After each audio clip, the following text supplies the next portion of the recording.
I'm Colin Still, local real estate agent here in DFW, and today we're going to be talking about step one for selling your home without a real estate agent. So, if you're interested in trying to sell your home and you're dead set on not working with an agent and you want to do it on your own, this is for you. As always, this is not legal advice. I am not an attorney. Let's jump into it. So, what is step one? So, if you are looking to sell the property, first you need to figure out what it's worth, right? And how do you do that, right? You can maybe look at your tax roll. That's sometimes kind of close. Oftentimes it's not. Maybe you've negotiated that down. Maybe you have, never, tried to counter what the local county has said your house is worth. So the tax valuation for the property might not be very good, but that's at least a place to start. And your agent will definitely consider that. What your agent would do if you were to work with an agent is they would do a CMA, a cumulative market analysis, where they're going to pull comps based on strict tolerances to get the best idea of what the property is worth. And so typically an agent's going to start out typically a quarter to a half a mile in square mile radius. And they are going to look for like kind properties. So similar bedrooms, similar bathrooms, similar square footage, obviously staying localized in that area. And then they're going to do something that you're not going to be able to do, which is they're looking at sold properties, not what they listed for on Zillow, but what they actually closed at, the price they actually closed at.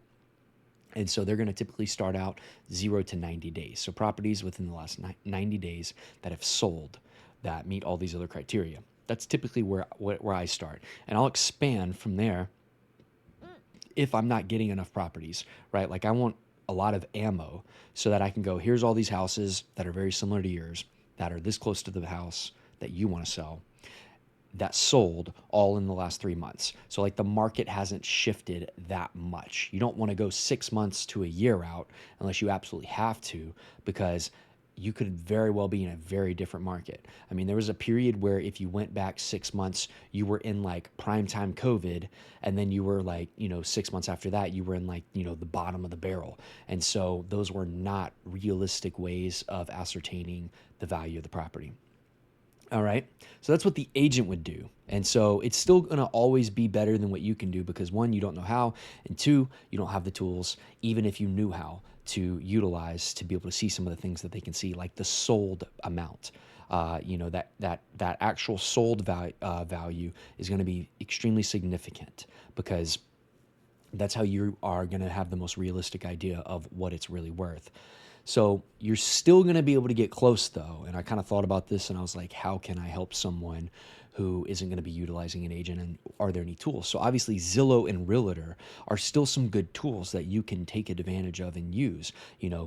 Find your house on Zillow, find your house on realtor.com, zoom in and start slowly zooming out until you start finding similar houses that are listed, and start compiling them and seeing, okay, this house is kind of similar, maybe a little nicer, so that might be priced a little higher. This house isn't as nice, so my house might be in between this one and that one. And you can start kind of getting an idea, okay? It's not going to be perfect and it's not going to be as good as an agent could do, but it's going to be better than not doing any research at all and just listing your home on Zillow and paying a fee for whatever you think it's worth, right?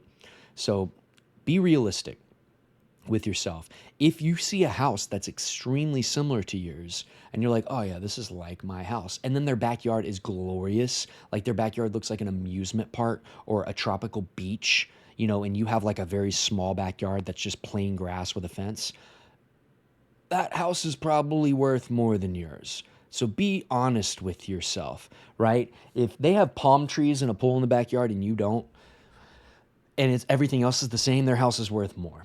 Okay? Just is what it is. So be realistic and be honest with yourself, okay? And that's how you can get a good idea of what it's worth. Also, be wary of the days on the market and make sure you're taking that into consideration. If you scroll down on like Zillow, you're going to see a DOM and then a number. That is the days on the market. And what that is how long the house has been on the market since they listed it. This is a very valuable and important number because the days on the market are very important, because of a lot of different factors. One of the factors is the longer it sits on the market, more of a stigma starts to accrue, right? It's kind of a negative, a home that's been on the market for 117 days and a home that's been on the market for 17 days, they're in very different worlds, right? Totally normal for a home not to have sold in 17 days yet. 117 days is like, what's wrong? And even the average person is going to be asking, what's wrong? Why hasn't it sold? All right. And that's not good, because when you get to that place at days on the market, a lot of the times you're getting these lowball offers. People are assuming you're desperate. You are not going to have the leverage or negotiating power that you would have had if you had made the property more appealing earlier on and gotten more traffic at the cost of decreasing the list price, right?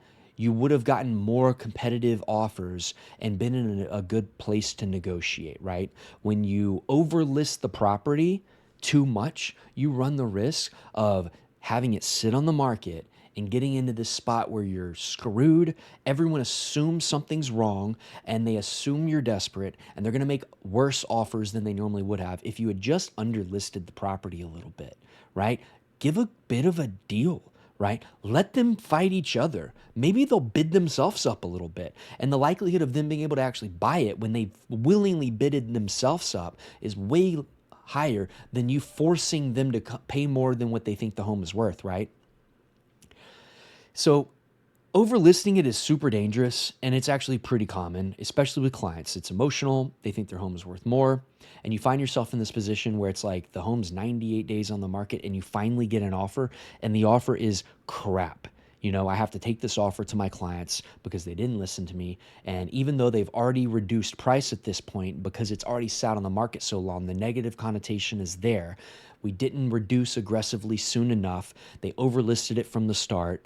And now people assume something's wrong. People are skittish because of how long it's been on the market. And we finally get this offer, and it's just crap. And I have to take this offer to my clients, and it's like, yep, make no mistake, this is a terrible offer.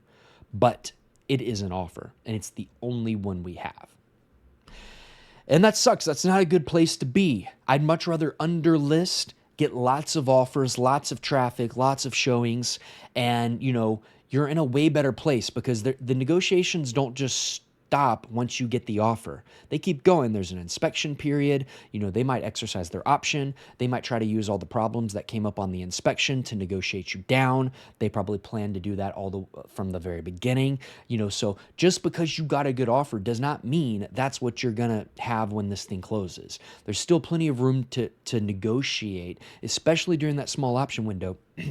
When the buyers can basically walk away for almost nothing. They get their earnest money back, and you just get their option money, which is usually like $100, $200, $300.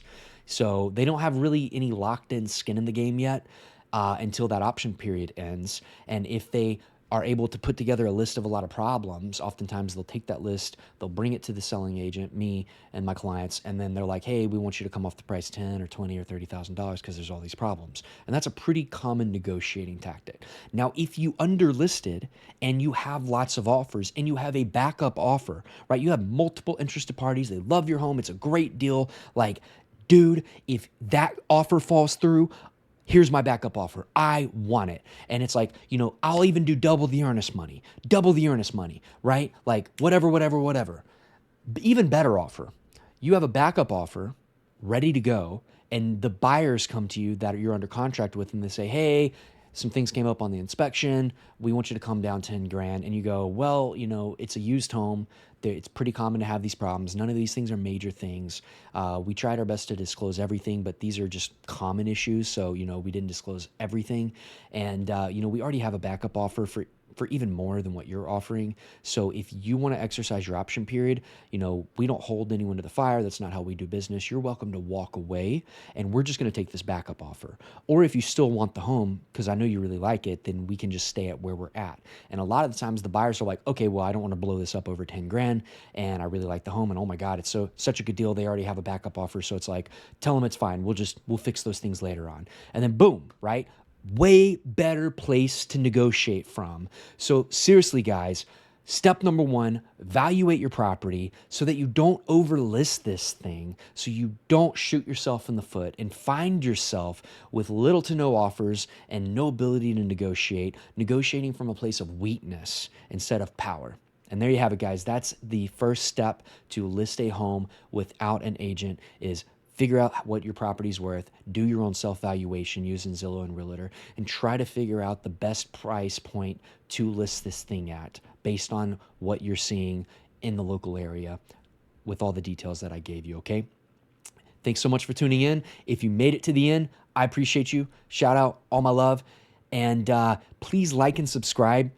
I really want to grow this channel. That will help me to grow this channel as well as reach more people like you if you did find this valuable. And I'm going to continue rolling out these episodes, and we're just going to keep rolling with this so that I can get you trained up and as knowledgeable as possible. If you are just one of those people who are dead set on not working with an agent, I want to make sure I give you as much value as I can so that you can get into real estate, whether you're selling or buying, and not make some of the common mistakes people make who are not working with an agent. And there you have it. That's it. Peace.